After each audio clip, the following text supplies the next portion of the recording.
가 이어서 세션 2를 진행하도록 하겠습니다. 세션 2는 학술활동 건전성 제고를 위한 현재와 새로운 과제라는 주제로 두 편의 발표가 마련되어 있습니다. 먼저 건국대학교 노영희 교수님의 학술활동 건전성 제고를 위한 업적평가 개선 방향이라고 하는 주제를 가지고 발표를 청해 듣도록 하겠습니다. 교수님 준비해 주십시오. 네, 안녕하세요. 건국대학교 노영입니다. 저는 오늘 학술활동 건전성 제고를 위한 업적평가 개선 방향에 대해서 발표를 하도록 하겠습니다. 저는 이제 학술활동 건전성 제고를 위한 연구기관 공고 사항에 대해서 한 3가지 정도로 말씀을 드릴 텐데, 이런 공고 사항이 나오기까지 제가 어떤 과정을 거쳤는지를 좀 말씀드리고자 합니다. 먼저 국내 현황에 대해서 3가지 포인트에서 좀 조사를 했고요. 그리고 해외에서의 그 부실의심 학술지 관련 동향 분석하고 해외 연구자를 대상으로 한 면담도 수행을 했습니다. 그리고 국내 연구자 한 3,200명 정도를 대상으로 연구자 인식 조사를 하고 그 결과를 기반으로 해서 공고사항을 도출을 했습니다.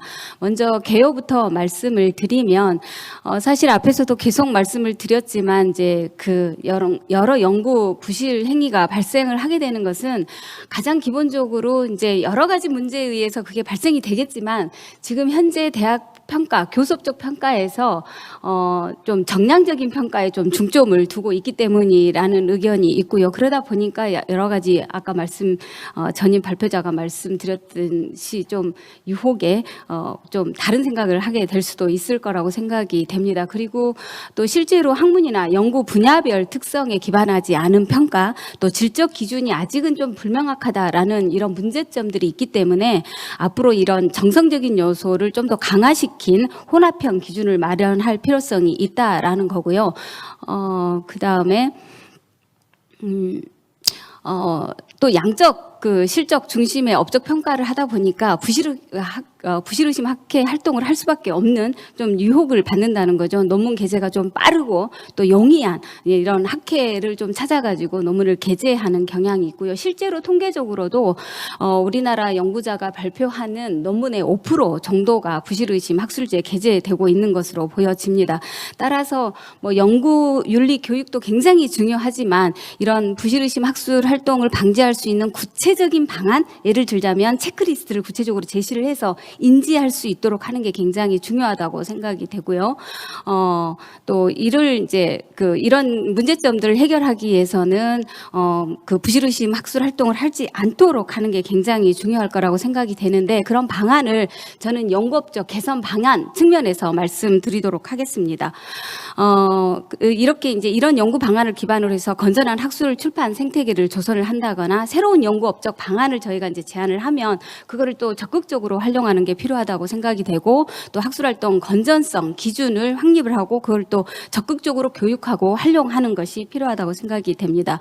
이런 방안을 제안하기 위해서 국내 현황 분석, 주로 이제 통계적인 데이터를 제시를 할 텐데, 먼저 주요 대학의 연구업적 평가 현황에 대해서 41개 대학을 조사를 했었습니다.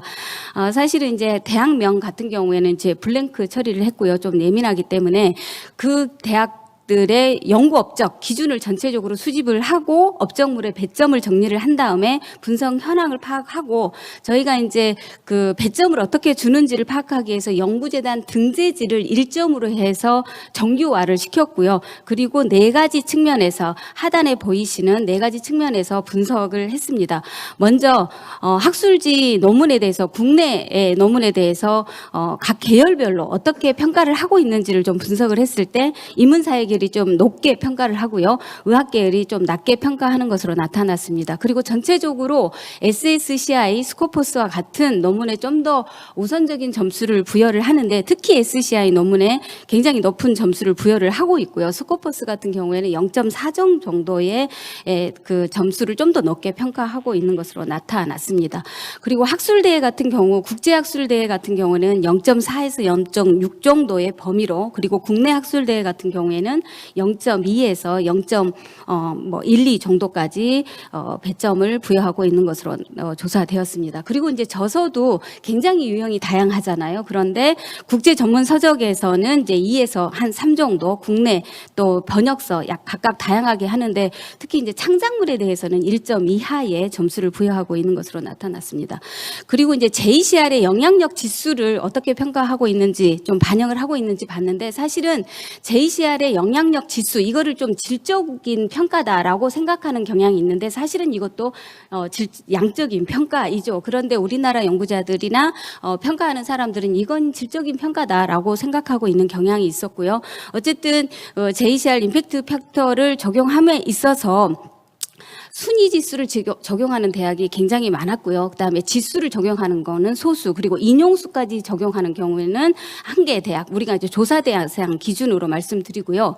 그다음에 SCI 저널이나 이제 해외 저널들을 보게 되면 다큐멘트 타입이 굉장히 다양하잖아요. 그런데 아티클을 점수를 이제 아티클 점수가 굉장히 높아야 되는데 어떤 경우에는 앱스트랙이라든가 북챕터도 아티클 수준으로 높은 점수를 주는 대학이 있는 반면에 전혀 인정하지 않는 대학들도 있었습니다. 이것도 조금 좀 고민을 해야 될 거라고 생각이 됩니다. 좀 어느 정도의 가이드라인을 제시를 해서 대학들이 참조할 수 있도록 하는 것도 정부의 역할이지 않나 하는 생각이 들고요. 또 설립 주체별로 분석을 했을 때 전체적으로 많은 내용이기 때문에 그냥 그 키워드만 짚고 넘어가면 사립이 국립보다 높거나 유사하게, 그리고 수도권이 비수도권보다 높거나 유사하게 평가하고 있는 것으로 나타났습니다. 세 가지 유형으로 구분을 해서 평가를 했을 때는 인문사회과학대학이 다른 그 유형보다 좀 더 학술지에 높은 배점을 부여하고 있는 것을 볼 수가 있습니다. 그리고 이제 부실의심 학술지에 우리 국내 연구자가 얼마나 많이 출판하고 있는지를 좀 비교를 했는데 저희는 이제 스코퍼스하고 비올리스트 두 개를 비교를 해서 그 비올리스트에 등재된 학술지에 국내 연구자가 얼마나 출판하고 있는지를 좀 비교를 했었습니다. 그 결과 이제 전체적으로 우리 국내 연구자가 있든 없든 간에 스코퍼스하고 비올리스트를 비교를 했을 때 부실의심 학술지의 주제 분야를 좀 분석을 했을 때 물리학 분야가 33%, 건강과학이 31% 정도이고요. 중분류는 참조를 하시고 국내 연구자가 참여한 경우에 물리과학이 한 40%, 건강과학이 23%이고요. 중분류와 소분류도 참조를 하시면 될 것 같습니다. 그리고 이제 그 영향력 지수를 4분위로 나눠가지고 평가를 했을 때에 SGR 점수의 50% 미만이, 그러니까 인용도가 굉장히 낮은 저널에 출판하는 비율이 60, 70%이고요. 국내 연구자가 참여한 경우도 거의 비슷한 비중으로 나타났습니다. 결론적으로 평균적으로 낮은 영향력을 가진 학술지에 투과하고 있는 것으로 나타났습니다. 또 하나는 이제 부실의심 학술지의 논문 출판 현황을 봤을 때 전체적으로 봤을 때는 아주 그러니까 그 낮은 비율로 이제 감소하고 있는데 2018년에 왜 이렇게 올라갔는지는 모르겠지만 국내 연구를 보게 되면은요 2018년 이후에 급감하고 있는 것을 볼 수가 있고 지금도 계속적으로 낮아지는 것으로 나타납니다. 아마 이거는 다 아시겠지만 2018년에 이슈가 있었죠. 그리고 나서 신문에 이제 많이 언론에서 보도가 되고 그러면서 연구재단이나 정부에서나 또 대학 자체에서 굉장히 많은 교육을 하고 노력을 했기 때문에 이런 결과 굉장히 긍정적인 효과, 그러니까 교육을 앞에 전 발표자가 말을 했는데 교육을 하게 되면 효과가 나타난다라는 것을 알 수가 있습니다. 이제 또 피인용 횟수를 봤는데 앞에서도 말을 했지만은 피인용 횟수가 영인 학술지가 51%나 되고요. 우리나라 그 연구자가 투고한 학술지의 피인용 횟수가 영인 학술지는 59% 정도, 10 이하인 학술지는 96%나 되는 것으로 조사되었고요. 그다음에 국내 소속 기관도 분석을 했지만 블랭크 처리를 했습니다. 그리고 연구자, 그 부실의심 학술지에 참여하는 연구자 수를 보시게 되면 2017년에 6,300명에서 2021년으로 그 1,500명으로 급감하게 되는 건데 이것도 굉장히 좋은 효과라고 볼 수가 있습니다. 그 다음에 현재 교수이면서 연구업적에 관계되는 교무처장하고 교무부처장을 대상으로 해서 이거에 대한 연구업적 평가 방식에 대한 인식을 조사를 했고 봤더니 지금 현재 학술지 유형 구분을 통해서 배점 부여를 하는 걸로 교수업적을 평가하고 있는데 이게 굉장히 굉장히 객관적이고 효율적이다라고 응답을 했지만 그중에 한 대학 같은 경우에는 동료평가나 추천서 등의 정성평가를 적용하고 있다고 했고요. 그다음에 현황과 애로사항을 말씀드리면 한 대학, 그러니까 두 개 대학 중에 한 대학은 정년보장 단계에서 동료평가를 하고 또 하나의 대학은 동료평가와 추천서를 연구업적 전반에 걸쳐서 하고 있다라고 했고요. 세 개 대학은 이제 국제저널에 실리는 거를 질적인 측면으로 간접적으로 고려하고 있다고 하고 있고 이게 일반적인 현상인 것 같습니다. 그럼 애로사항이 뭐냐 했을 때 만약에 정성평가 도입을 하게 되면 객관성과 공정성은 어떻게 확보할 거냐라는 거고 만약에 정성평가를 하게 되면 서류도 많아지고 절차도 많아지는데 행정력이 없는데 어떻게 할 거냐라는 거고요. 그리고 무엇보다도 정성적인 평가에 대한 인식이 좀 낮지 않느냐 이것부터 개선해야 되지 않느냐 하는 내용이 많았었습니다. 그럼 어떻게 개선했으면 좋겠느냐에 대해서 대학의 특성이나 목표를 반영을 해라. 그리고 기존 업적 평가 방식을 단계적으로 보완해가면서 해야 된다라는 거고 특히 이제 특정 단계 즉 정년보장 단계에서 좀 심하게 좀 정성평가 요인을 적용했으면 좋겠다라는 거라든가 연구업적 평가 항목을 좀 다양화시켜라라는 것도 의견이 있었습니다. 부실의심 학술지에 대한 인식도 좀 면담을 했는데 일단은 연구자들이 부실의심 학술지나 학계에 대한 인지가 좀 많이 부족한 것 같아요. 그래서 리스트를 제공을 해서 그럼에도 불구하고 거기에 싫게 되면 연구 성과를 불인정하는 방안이 좀 고민을 해봐야 된다라는 거고 그리고 학술활동 건전성을 위한 그런 문화를 조성하는 게 그 무엇보다도 중요하다라는 의견이 있었습니다. 그리고 이제 해외 동향도 좀 살펴보았는데 내용이 많기 때문에 요약해서 말씀드리면 도라 선언과 같은 많은 선언들이 있는데 여기에서는 이런 정량평가 방식을 좀 지향을 하고 정성적인 평가를 좀 많이 해라는 건데 실제로 임팩트 팩터는 어떻게 해서 출발을 했냐면요. 대학 도서관 사서 선생님들이 그 한정된 예산으로 학술지를 구매를 해야 되는데 많이 보는 저널을 좀 구매해야겠다 해서 개발한 게 임팩트 팩터거든요. 근데 갑자기 어느 날 갑자기 교수업적 평가로 활용이 되고 있는 거예요. 그래서 그런 거는 좀 지향을 하고 학술지 인용의 사용을 제한을 하고 학술지 중심이 아니라 논문 자체의 가치를 평가를 해야 된다. 물론 이제 논문 자체의 가치를 평가를 하는 것도 많은 퀘션이 들 수 있지만 그래도 그렇게 해야 된다라는 게 도라의 선언입니다. 그리고 도라 선언의 특징은 학술 생태계를 보면 이해 당사자가 굉장히 많잖아요. 그 그룹별로 공고 사항을 제안하는 것도 우리가 벤치마킹할 만한 내용이라고 볼 수가 있습니다. 라이덴 선언도 정량 지표에 대한 공고를 10가지로 정리를 했었고 특히 이제 여기서는 대학 순위를 설계를 할 때, 대학 순위를 해석을 할 때, 사용을 할 때 어떻게 해야 되는지에 대한 공고 내용도 수록을 하고 있습니다. 트리플 I에서도 연구업적 평가 3가지 원칙 제시를 했고 그다음에 영국의 REF도 이런 목적과 함께 그 교수업적 평가를 할 때 우수 연구자 우수성을 평가를 할 때 복합 지표를 권장을 하고 있고 연구 성과물, 사회 영향력 그리고 연구 환경 3가지로 구분을 하고 배점 비중 그리고 세부 요소를 이렇게 디테일하게 제시를 해서 가이드라인을 제공을 하고 있는 것을 볼 수가 있습니다. ERA 8원칙 제시를 하면서 이걸 기반으로 해서 핵심 지표와 문맥 지표로 나누어 가지고 제시를 하고 있고요. 그다음에 이제 질적인 측면, 우리가 질적인 평가, 정성 평가를 한다고 하는데 그러면 해외 대학들은 어떻게 하고 있는지 50개 대학을 좀 조사를 했고 그중에 접근이 가능하고 우리 데이터를 확보할 수 있는 10개 대학을 좀 집중적으로 봤습니다. 여기 화면에서 보시는 바와 같이 굉장히 정성 평가를 하기 위해서 많은 다큐멘트를 요구하고 있는 것을 볼 수가 있고요. 그리고 업적 평가 기준의 질적 평가 요소를 보시면 굉장히 학교마다 다양하거든요. 그러니까 여기에서 우리나라 환경에 1차적으로 적용할 수 있는 이런 질적 평가 요소를 도입하는 것을 좀 고민을 해야 될 것으로 보여집니다. 그리고 심사 과정도 어떤 대학 같은 경우에는 17단계까지 있는 경우도 있거든요. 그래서 17단계까지 간다는 것은 교수 업적 평가를 할 때 굉장히 신중에 신중을 기한다라는 메시지를 읽을 수 있을 것 같습니다. 그리고 이 업적 평가를 할 때도 위원회를 굉장히 많이 둬서 위원회가 물론 이제 믿을 만한 위원회를 구성을 해서 끊임없이 그 어떤 한 연구자의 그 질을 평가하도록 하고 있는 것을 볼 수가 있습니다. 좀 특이한 거는 스탠포드 대학 같은 경우에는 학장과의 면담을 승진과 관계없이 주기적으로 하고 있는 경우요. 임페리얼 칼리지 런던 같은 경우 좀 재미있는 것 같은데 대학의 기대치, 익스펙테이션이라는 것을 제시를 하면서 7가지를 제시하고 연구자가 이걸 보면서 경력 개발, 자기 개발을 할 수 있도록 하고 있는 경우고요. 이제 런던 대학 같은 경우에는 특정 정량 지표의 활용을 거부한다라는 것을 선언을 하고 있는 것을 볼 수가 있습니다.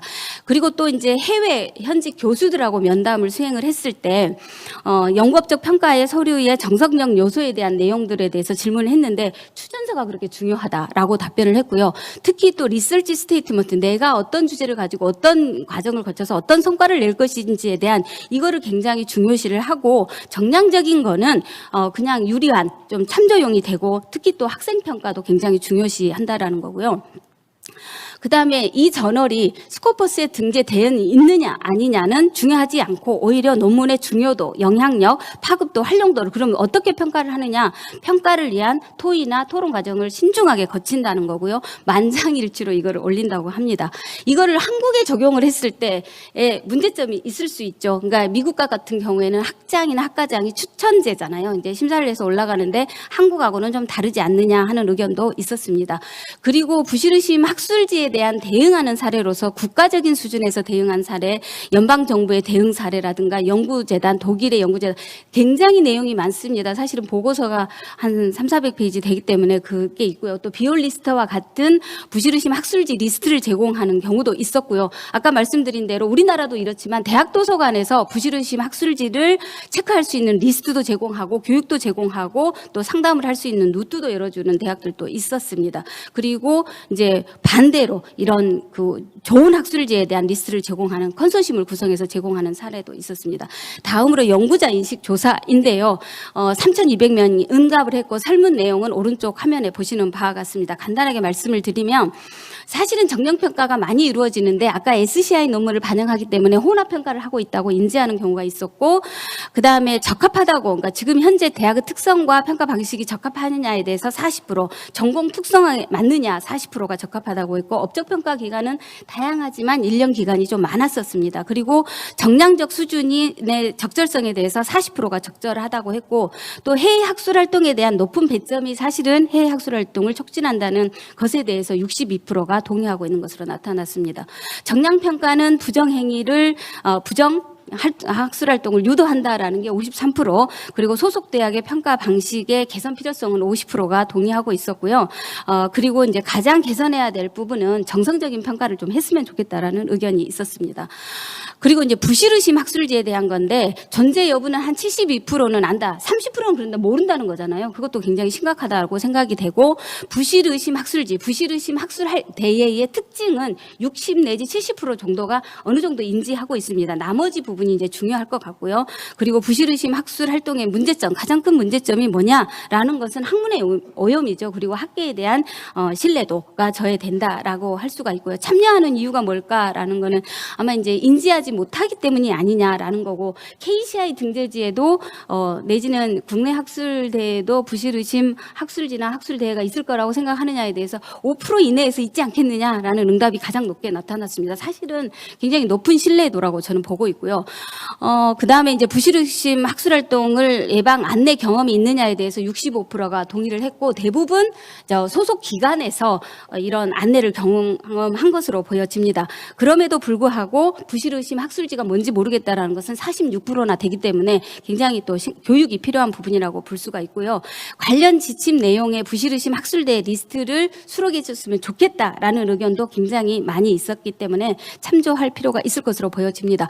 정성평가 도입해야 된다. 라는 거고요. 도입을 하게 되면은 연구의 질이 높아질 것이다. 그리고 동료평가가 빨리 도입이 됐으면 좋겠다라는 의기고, 정성평가를 도입을 한다면 20에서 40%의 비중 정도고, 정성평가는 부실의심 학술 활동을 방지할 것이라는 의견이 있었습니다. 이제 마무리하겠습니다. 사실은 이 내용도 굉장히 많고요. 세 개의 파트가 있는데 세 개의 파트별로 매뉴얼이 만들어져 있거든요. 그거는 이제 자료로 대신하고 큰 그림만 말씀을 드리면 교수업적 개선 방향을 5가지 방향에서 말씀을 드렸고 사실은 그 구체적인 내용은 앞에서 설명해서 말씀을 드렸으니까 큰 그림으로 방향성만 제시를 한다면 연구업적 평가 원칙 8개로 저희는 제시를 좀 했었습니다. 그리고 연구업적물 유형을 범주화시켜서 어느 정도 동일한 퀄리티를 갖는 것에는 이제 비슷한 점수를 배점을 해서 참조할 수 있도록 해야 될 것으로 보여지고요. 그다음에 혼합평가, 즉 정량평가, 정성평가, 계량지표들을 공동으로 활용해서 하이브리드 방식으로 갈 수 있도록 해야 될 것으로 보여지고 연구업적을 평가를 할 때 이제 11단계까지 지금 그러니까 사례에서 봤을 때는 17단계까지 있었잖아요. 근데 이제 저희가 제안할 때는 11개 단계로 적용을 하고 점차적으로 지금 오른쪽에 보여지는 것처럼 필수 항목에 해당이 되는 거는 좀 우리가 현재도 우리 국내에서 적용할 수 있는 거기 때문에 적용을 하고 점차 확대를 해나갈 필요성이 있을 것으로 보여지고요. 연구업적 평가를 위한 제출 리스트도 앞에서 보시면 굉장히 다양한데 당장 우리나라에서 지금 현재 적용 가능한 거는 한 3개의 출판물 평가서 위원장 보고서가 될 것으로 보여집니다. 부실의심 학술 활동이 어떤 게 부실의심 학술지인지 정확하게 말할 수 없고 어떤 부실의심 학술지 리스트에는 포함이 되어 있는데 여기에는 또 포함이 안 돼 있고 좀 판단하기가 굉장히 힘들잖아요. 그래서 그럼에도 불구하고 어쨌든 부실의심 학술 참가자 중에 순진한 연구자들, 모르는 연구자들을 보호해야 되기 때문에 부실의심 학술지 투고 전, 학술대회 참가 전 체크할 수 있는 리스트를 제공하는 게 좀 필요할 거라고 생각이 됩니다. 또 이조 학술지 유형이 있으니까 그 유형들의 특징을 좀 파악할 수 있도록 그 체크리스트를 제공할 필요가 있을 것 같고요. 또 근절을 위해서는 학술활동 예방 교육이라든가 체크리스트, 예방 절차, 대처 방안, 또 문화 조성, 서비스 수립 방안 등이 한 5가지로 제시가 되고 특히 체크리스트는 이렇게 구체적으로 제시를 해서 인지할 수 있도록 해야 될 것 같고요. 그다음에 이제 학술활동의 학술 생태계의 주체자들이 연구 지원기관, 수행기관, 연구자가 있을 텐데 각 그 주체별로 권고 사항을 저희가 개발을 했고 그다음에 연구 지원 기관은 교육과정 개발이라든가 홍보, 또 연구 수행기관 대학 같은 경우에 담당자 교육 대상이라든가 홍보, 그리고 연구자는 그 교육 활동에 적극적으로 참여를 하고 연구윤리 커뮤니티 활동을 함으로써 인식을 개선해 나가야 될 것으로 보여집니다. 본 연구 결과를 기반으로 해서 연구업적 평가 개선의 가이드라인의 기초 자료가 될 수 있도록 하고 이걸 기반으로 해서 건전한 학술 출판 생태계가 조성될 수 있도록 했으면 좋겠습니다. 이상으로 발표를 마치도록 하겠습니다. 감사합니다. 노영희 교수님께서 그 연구자들의 대학에서의 학술 업적 평가와 관련해서 국내 9개, 그다음에 또 연구자들의 인식 조사까지 굉장히 많은 양의 발표를 해주셨습니다. 아마 저뿐만 아니라 참여하시는 많은 분들께서 정말 시간이 너무 아쉬운 시간이 아니었나 생각이 들고요. 모든 자료를 함께 공유해 주셨기 때문에 그 자료를 통해서 저희의 아쉬움을 한번 달래보도록 하겠습니다. 이어서 한국연구재단의 양정모 윤리정책팀장님의 책임 있는 연구문화 조성을 위한 새로운 과제라는 주제로 발표를 청해 듣도록 하겠습니다. 네, 고맙습니다. 네, 방금 소개받은 연구재단 윤리정책팀장입니다. 한국연구재단이 1년 동안 집행하고 있는 예산이 8조 원에 육박하고 있고요. 8조 원의 큰 예산을 집행하는 재단의 윤리정책팀장이 던지는 메시지에 대해서 저 스스로도 굉장히 조심스럽고 어떤 그 키워드와 어떤 그 내용을 전달하느냐에 따라서 나름 좀 영향이 미치지 않을까 하는 그런 걱정과 또 방금 그 발표하신 노영희 교수님과 올해 초에 같이 연구를 협력하는 그런 과정에서 우리가 근본적으로 고민해야 되는 연구윤리의 이슈는 무엇인가라는 그런 시각에서 오늘 발표를 드리도록 하겠습니다. 그래서 제목도 연구윤리의 새로운 과제라고 제시를 드렸고요.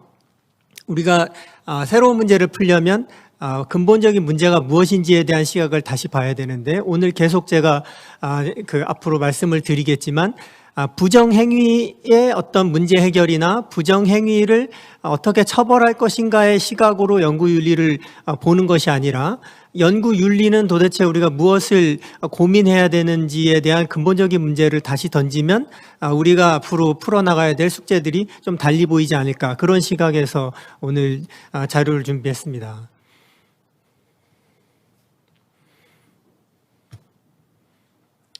네, 페이지가 안 넘어가는데요.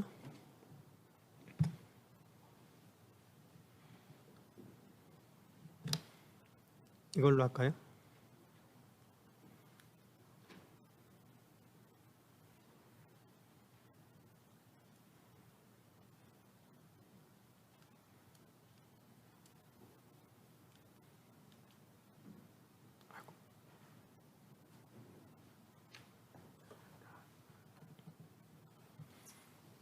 네, 연구윤리가 왜 필요한가에 대한 간단한 질문을 던져봤고요. 우리의 연구윤리 새로운 과제는 어떤 것을 고민해야 되는지에 대한 소개를 좀 드리겠습니다.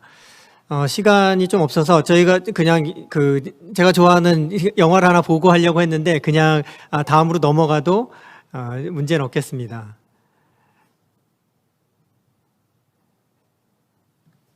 네, 저희가 올해 발간한 책의 챕터 제목 중에 하나인데, 빌런과 히어로가 쌍둥이다라는 이런 메시지가 책에서 소개되고 있습니다. 우리가 과학기술을 발달시키고 새로운 문제를 계속 품과 동시에 인류의 문제에 대해서 같이 고민을 해야 되는 이런 딜레마에 계속 빠지게 되는데요. 마찬가지로 연구 업적 평가를 얘기할 걸 떠나서 우리가 연구한 결과를 퍼블리시 하는 거에 대한 고민을 하는데, 이게 바로 업적 평가로 이어지면 많이 출판해야 된다라는 이런 압박감이 생기게 되는 거죠. 여기에서 또 다른 고민거리가 있게 되는 거고요. 우리가 앞서 말씀드린 대로 부정행위에 대한 고민을 하게 되는데, 나쁜 약을 만드는 것이 더 중요한 건지, 아픈 사람한테 낫지 않게 하는 약을 만드는 게 더 문제인지, 이런 질문에서부터 연구윤리에 대한 시각을 좀 다르게 볼 수 있지 않을까 해서 이런 슬라이드를 잠깐 한번 소개해 드렸고요. 올해 저희가 조사한 대학 전체 대학의 연구 윤리 활동에 대한 실태 조사 결과를 보면, 표에서 보시는 바와 같이 표절과 부당 저자 표시가 가장 많은 부정행위로 보고되고 있지만, 위조와 변조와 관련된 통계 수치가 계속 유지가 되고 있고, 최근 6년간의 통계를 보시면 여전히 작년 재작년에 부당 저자 표시가 좀 통계가 압도적으로 높은 것은 미성년 저자와 관련된 전수조사 때문에 일시적인 통계가 이렇게 많이 보여진 것인데요. 제가 이 장표에서 얘기하고 싶은 것은 위조와 변조가 과거 3년 전에 비해서 상대적으로 증가한 비율을 한번 보시면 좋겠다라는 의미로 이 표를 잠깐 보여드리는 겁니다. 또 흥미로운 논문의 결과를 잠깐 소개해 드릴 텐데요. 철회된 논문들의 특징을 한번 비교를 해봤더니, 임팩트 팩터가 상당히 높은 저널은 위조 변조가 많고, 임팩트 팩터가 낮은 저널은 표절과 중복 게재가 많다. 무슨 얘기 할 건지 약간 예상은 하시겠죠? 그러니까 분야의 특성이 반영이 됐을 것으로 예상이 되고, 또 한편으로는 연구의 질적 수준을 반영한다고 하는 임팩트 팩터라고 한다면, 임팩트 팩터가 높다고 해서 부정행위가 없는, 그러니까 우리가 아주 우수한 연구자라고 해서 부정행위가 없지 않다라는 것도 여기서 얘기할 수 있는 거죠. 또 연구윤리가 그러면 왜 필요한지에 대한 슬라이드를 잠깐 보여드릴 텐데, 제가 올해 새로 팀에 오면서 연구윤리 강사 과정을 들었는데, 대학 연구윤리협의회 회장님께서 던진 흥미로운 자료가 있습니다. 왜 연구윤리가 필요한지에 대해서 연구 자체에 수반되는 특성을 이야기하셨고, 연구 결과가 어떻게 활용되는지에 대한 얘기를 하시는 거예요. 우리가 지적 성취욕이나 정신적 우월감 같은 연구 자체에 수반되는 특성과 동시에 취직, 승진, 연구비 확보와 관련된 연구 결과 활용 측면이 연구에 내재되어 있는 중요한 특징인데, 그럴 땐 욕심이 이것을 과욕으로 연구 부정행위를 유도한다, 이런 이야기를 하심과 동시에, 최근 과학기술의 발전과 과학 자체의 개념, 또 연구하는 방식의 변화, 그리고 연구 대상의 변화, 또 연구 대상자에 대한 그 보호, 또 연구비가 많아지는 거에 따른 그 경쟁, 또 수주의 어려움, 뭐 이런 것들이 결국엔 연구 업적에 대한 압박으로 돌아오고 이것이 연구 부정행위를 유도한다라는 이런 그 메시지를 던지시는 거죠. 제가 관점 좀 더 그 중요하게 본 관점은 과학 자체의 변화입니다. 오늘 소개해드릴 여러 가지 이야기들이 바로 이런 과학 자체의 변화에 따라서 우리가 연구윤리를 어디에 조금 더 주안점을 두고 봐야 되는지에 대한 그런 그 말씀을 드리고 싶은 거고요. 네이처에서 우리 비극적인 연구 부정행위에 빠질 수 있는 함정에 대한 그 흥미로운 그 논문을 그 제시를 했는데요. 뭐 다 소개해드리기엔 좀 그렇고요. 우리가 왜 연구 부정행위 빠지는지에 대한 몇 개 키워드를 소개해드리면, 처음에 몇 개 데이터만 수정하면 이건 큰 문제가 없을 거야, 이런 데서 오는 자기 합리화, 이런 것들이 문제가 되고요. 또 권위의 압박을 받는 거죠. 그 우리 그룹 또는 우리 선생님이 주는 어떤 프레스, 뭐 또는 뭐 그런 과정에서 오는 저자 표기의 부당함, 뭐 이런 것들이 있고, 내가 너무 열심히 했기 때문에 약간 그 아쉬운 거죠. 뭐 이런 것들이 그 부정행위를 유도하게 되는 거고요. 그리고 처음에는 실수 또는 한 번 했는데 이게 점점 그 강화되는 뭐 이런 현상이 벌어지는 거죠. 제가 드리고 싶은 가장 큰 문제는 바로 어리석은 시스템이에요. 우리가 논문 그 편수 또는 정량적인 평가를 강조해 왔기 때문에 이런 것들이 야기된다. 이거는 지금 연구윤리에 대한 고민하는 다른 나라의 많은 그 연구자들도 이런 똑같은 문제 제기를 하고 있다라는 말씀을 드리고 싶은 겁니다. 2021년에 국가연구개발혁신법이 제정이 되면서 연구윤리의 중요성이 강조가 되고 법의 한 챕터로서 연구윤리의 타이틀이 붙었는데, 그 속에는 부정행위, 지금까지 그 연구비를 집행하거나 연구를 수행하는 데 있어서 그 발생하는 부정행위 전반을 연구윤리 시각으로 법제화했다는 것이 아주 큰 특징이고요. 제가 오늘은 뭐 교육부의 연구윤리 지침과 과기부의 혁신법을 비교하고 싶은 그런 마음은 없기 때문에 이건 그냥 자료로만 참고하시고, 추가로 드리고 싶은 오늘의 새로운 과제하고 좀 연결해서 말씀을 드리면, 국가연구개발혁신법에서는 부정행위뿐만 아니라 보안의 문제, 안전의 문제, 그리고 생명윤리의 문제, 이런 그 부분들이 다 연구윤리의 영역으로 들어왔다라는 것을 좀 말씀드리고 싶었던 거고요. 아울러서 학술진흥법이 최근 국무회의에서 그 개정사항이 통과된 이거의 메시지는 장관의 훈령 또는 규정으로 그 명시되었던 연구윤리의 이슈가 법제화로 다시 그 법적 위상을 가졌다라는 그런 의미를 갖추게 됩니다. 그러니까 정부에서는 연구윤리에 대한 이슈를 다양한 연구윤리의 범위를 넓혀가면서 법적인 위상을 좀 높여간다라는 그런 취지를 좀 전달해 드리고 싶고요. 이후에 계속 말씀드릴 연구윤리의 새로운 과제의 방향은 좋은 연구 수행을 위해서 우리가 어떤 노력을 해야 되고, 지금까지는 연구 부정행위와 같은 부당한 범죄 행위들을 우리가 어떻게 처벌할 것인가에 대한 관점이었지만, 의심스러운 연구 수행이라든지 연구 부적절 행위를 방지하면서 근본적인 연구의 좋은 연구 수행이 어떻게 이루어질지에 대한 그런 내용을 전달하고 싶은 그런 지금 생각입니다.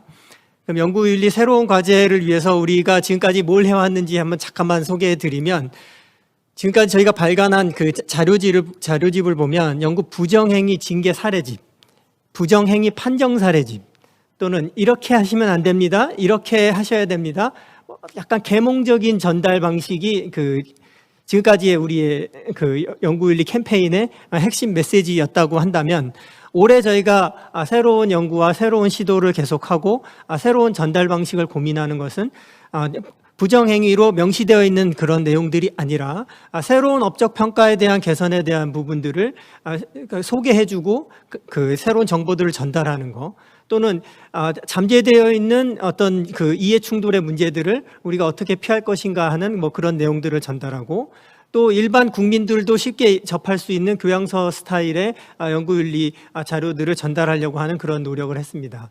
아울러서 그 국내에 거주하는 그 많은 외국인들에게도, 외국인 연구자들에게도 전달할 수 있는 외국인 가이드를 제작을 했고요. 또 요즘 젊은 세대들이 쉽게 익숙하고 접하기 편해하는 이런 전달 매체를 통해서 지난 10년간에 자주 질문되는 질문 내용들을 한 10가지를 뽑아서 움직이는 카드 뉴스로 만든 사례도 있습니다. 이런 활동들을 하기 위해서 교육부에서 연간 한 13억 정도 예산을 투입합니다. 연구자들의 연구를 위해서 예산을 투입하는 그런 연구과제 비용도 있고, 저희가 운영하는 다양한 인프라 지원 비용도 있고요. 또 대학의 다양한 활동들을 지원해주는 그런 예산들이 들어있는데요. 뒤에 잠깐 좀 또 소개하겠지만, 지금 예산 심의 시즌인데 연구인력 활동 지원 사업이 소폭 인상되는 정부안이 제출되어 있습니다. 뒤에 어떤 내용들이 포함되어 있는지를 잠깐 소개해 드릴 거고요. 미국의 ORI라는 조직을 들어보셨을 거예요. 과거에는 이제 NIH라는 의학 분야의 전문기관의 산하기관으로 있었던 조직이 독립기구로 발전했는데요. 그 기구가 과제로 전달했던 그런 내용들을 잠깐 보시면, 실제로 최신 과학 환경에 따른 연구 진실성 확보에 대한 새로운 시각들을 던지고, 연구 부정행위를 우리가 어떻게 감지할 수 있는지에 대한 그런 이미징, 포렌식 같은 그런 새로운 기술, 또 학문과 기술 분야별 특성을 고려한 연구 진실성 확보 정책에 대한 이런 시각으로 연구 윤리에 대한 이슈들을 새로 던지고 있다는 거죠. 그래서 올해 저희가 탑다운 과제이지만 실제로 연구자 전체의 의견을 물어서 공모를 거쳐서 연구윤리 활동 지원 과제들을 한번 발주를 하고 지금 연구가 진행 중에 있습니다.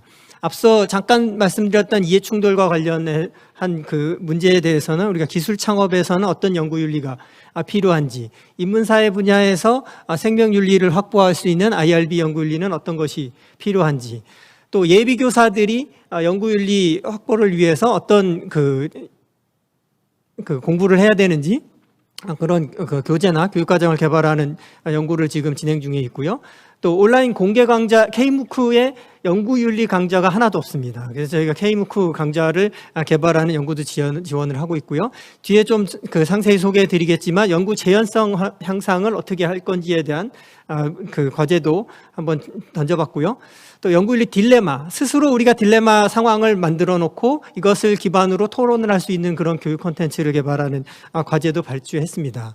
앞서 아마 황은성 교수님이 제시하셨던 것 같은데, 연구자의 윤리 인식을 측정하는 이런 방식이 기존의 정부가 어떤 정책을 했는데 이걸 잘 아느냐, 이것이 좋으냐라는 그런 인지도 중심의 연구윤리 인식도에 대한 부분이 아니라, 실제로 연구자가 연구윤리 기반의 도덕성이 어떻게 판단력이 바뀌는지를 측정할 수 있는 이런 객관적인 도구를 개발하는 그런 과제도 저희가 발주해서 진행하고 있습니다. 작년에 저희가 대기업을 통해서 대학 연구윤리의 교육과정 강의 자료를 개발하는 그런 연구를 했어요. 그러니까 대학에서 실제로 한 학기 동안 연구윤리에 대한 강의를 한다고 그러면 어떤 내용들을 전달해야 될까? 그 속에는 지금 연구 부정행위에 대한 내용도 있지만, 제가 지금 계속 말씀드리고 있는 새로운 이슈들이 이 안에 포함돼야 된다는 것이 연구 결과입니다. 이 속에는 생명윤리와 동물윤리, 생물 안전에 대한 이슈들이 포함되어 있고요. 이해충돌과 지식재산권에 대한 이슈, 바로 앞 페이지에 연구 재현성의 문제들이 우리가 같이 공부를 해야 되는 그런 커리큘럼이라고 제시를 하고 있습니다. 다시 한번 좀 정리를 해봤는데요. 이 표에 나와 있는 이런 내용들이 우리가 새로 고민해봐야 되는 그런 과제라고 생각이 됩니다. 다음에 지금 제가 보여드릴 거는 우리가 어떤 연구를 수행함에 있어서 연구 결과들에 대한 평가에 대한 이슈인데요. 연구 재현성의 이슈는 우리가 연구한 결과가 사실은 다시 재현이 돼야 되는 겁니다. 재현이 되지 않는 이유가 무엇일까? 대표적인 잘못된 연구 방법 중에 하나가 P-해킹 입니다. 우리가 통계적인 유의성을 확보하고자 하는 P값을 인위적으로 조작하는 거죠. 또는 그 값이 유의성 있게 나올 수 있는 환경만 만들어 놓고 연구 결과를 발표하는 거죠. 이것은 지금 최근 뭐 많이 얘기하고 있는 표절이나 부당한 저자 표기의 이슈가 아닙니다. 이 부분은 그냥 자연스럽게 출판될 수 있고 심사에서도 문제 걸릴 수가 없어요. 그렇지만 재현되지 않는 거죠. 앞서 말씀드린 대로 아픈 환자를 위해서 만든 약이 치료가 안 되는 거죠. 이거는 죽이는 거나 똑같은 거죠. 그러니까 재현되지 않는 연구가 굉장히 문제라는 그런 그 의식에서 연구 재현성 이슈를 잠깐 던져봤고요. 연구업적 평가에 대해서는 노영 교수님께서 상세히 그 설명을 해주셨기 때문에 우리가 연구 그 윤리의 확보를 위해서는 근본적인 이슈가 정량 중심의 연구업적 평가다라는 것이 연구자들의 인식이라는 것을 저희가 직간접적으로 확인을 했기 때문에 이슈가 너무 중요하다라는 말씀을 드리고 싶고요. 윤철희 교수님께서 잠깐 그 소개하셨던 그 부실학술지에 대한 얘기에서 제가 그 다른 시각으로 던지는 것은 오픈 억세스, 오픈 사이언스 시대라는 거죠. 우리가 그 연구하는 환경이 바뀌어 있고 우리가 검증받는 방식이 바뀌었기 때문에 전통적인 피어 리뷰 방식이 옳으냐라는 그런 그 반대의 그 논란이 제기가 될 수 있는 것이고 실제로 그런 환경에서 우리는 어떤 연구 결과에 대한 리뷰 과정이 정당한 것인가라는 그런 고민을 저희도 좀 해봤습니다. 그래서 뭐 그 오픈 공개 동료 평가 방식 뭐 이런 것들을 도입하는 저널도 저희가 좀 확인을 했었고요. 실제로 뭐 저희가 오픈 억세스라는 것은 적어도 제가 경험했던 것은 약간의 프리프린트, 내 연구 결과를 그냥 올려놓고 다른 사람의 코멘트를 받아서 이것을 발전시키는 그런 접근의 시작으로 저는 이해를 했었는데 개인적으로요. 그런 것이 다시 업적을 인정받아야 되는 거기 때문에 절차가 필요했던 것이고 정확한 퍼블리케이션 과정이 있어야 되기 때문에 오픈 억세스, 오픈 사이언스에 대한 이 트렌드가 업적 평가하고 연결되니까 약간 비정상적인 부실 학술지가 양산되는 거 아닌가 뭐 이런 생각을 좀 해봤습니다. 제가 이 말씀을 드리는 이유는 오픈 억세스와 오픈 사이언스가 중요한 이 시대에 우리가 이것을 리뷰하고 평가하는 이 방식에 대한 고민이 없으면 여전히 전통적인 리뷰 방식에서는 이 오픈 억세스 저널들이 계속 부실의 논란에서 벗어날 수 없다라는 이런 생각을 업적 평가를 소개를 해드리면서 잠깐 말씀드리고 싶은 거고요. 또 하나 이슈는 기술 윤리입니다. 우리가 AI 윤리 이런 말씀도 많이 들어보셨을 텐데요. 5차 과학기술 기본계획 수립 방향의 한 챕터가 기술 패권 경쟁 시대가 개막되는 이 시점에 기술 윤리가 굉장히 중요한 문제이다라는 그런 얘기를 합니다.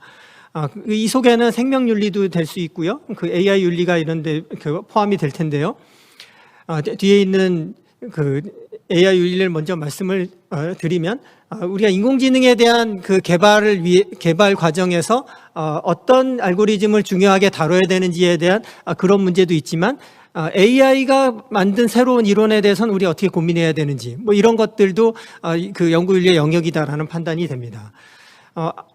앞쪽에 잠깐 넘어간 동물 윤리에 대한 이슈에 대해서는 3R에 대해서만 잠깐 이해하시면 좋은데 우리가 동물 실험을 최소화하는 그런 과정에서 우리가 동물 실험을 할 수 하는 것보다는 뭔가 이렇게 대체하는 것이 중요하고 굳이 해야 된다 그러면 개체 수를 줄이는 게 좋을 거고 또 더 해야 된다 그러면 고통을 줄여라 이런 정책을 던지는 것이 동물 윤리의 철학적인 접근이라고 보여지고요. 그런 내용을 잠깐 앞에 담았습니다. 그럼 연구재단 입장에서는 우리가 연구하는 조직이 아니라 연구를 지원하는 조직이기 때문에 연구자가 스스로 연구윤리 확보를 하기 위한 자정 노력을 지원하는 것이 우리의 중요한 역할이다라고 보여져서 우리 연구재단의 과제를 수행하는 모든 연구 책임자와 참여 연구원들은 연구윤리 교육을 의무적으로 수행할 것을 권고드리고 있고요. 실제로 각 생태계 안에서 연구윤리의 전문가들을 양성하는 이런 프로그램도 저희가 지원을 하고 있습니다. 올 초에 우리가 거편협을 통해서 윤철희 교수님이 책임 맡아줘 해주신 출판윤리 교육 강사 양성과정 프로그램도 저희가 개발했기 때문에 학술단체에서 활용할 수 있는 그런 프로그램을 전달해 드리겠습니다. 앞서 예산 잠깐 말씀드렸는데 예산이 정상적으로 통과가 된다 그러면 대학의 연구윤리 교육과정 정규 과정이 개설되는 것을 지원하는 예산이 지금 포함되어 있고요. 또 학회를 통해서 스스로 자정 노력하는 예산을 지원하는 뭐 이런 그 예산이 올해 예산에 좀 포함되어 있습니다. 예산이 정상적으로 잘 승인이 되면 이 프로그램을 내년에 시행할 수 있을 것으로 기대를 하고 있고요. 연구재단이 운영하는 연구윤리 정보 포털 사이트를 잠깐만 소개하면서 발표를 마칠까 합니다. 주소는 cre.re.kr인데요. 제가 국내에 있는 모든 자료를 찾고 정보를 찾고 해봤는데 이 사이트가 가장 큰 사이트고 가장 많은 정보를 있다는 걸 제가 확실히 자부를 하고요. 그리고 다른 연구윤리에 관련된 정보가 어디 있다라는 걸 아시면 결국에 여기를 통해서 가게 돼 있습니다. 그래서 진정한 그 연구윤리 정보 포털이 플랫폼 역할을 하고 있다라는 그 말씀을 드리고 싶고요. 연구윤리의 새로운 과제, 이제 부정이 아닌 긍정의 시각으로 연구윤리의 문제를 다뤄야 된다라는 말씀 드리면서 마치겠습니다. 감사합니다. 네. 연간 8조 원가량의 R&D 과제를 지원하고 관리하시는 한국연구재단의 그러니까 윤리정책 팀장으로서의 아주 진지한 고민을 함께 공유할 수 있는 좋은 시간이었던 것 같습니다.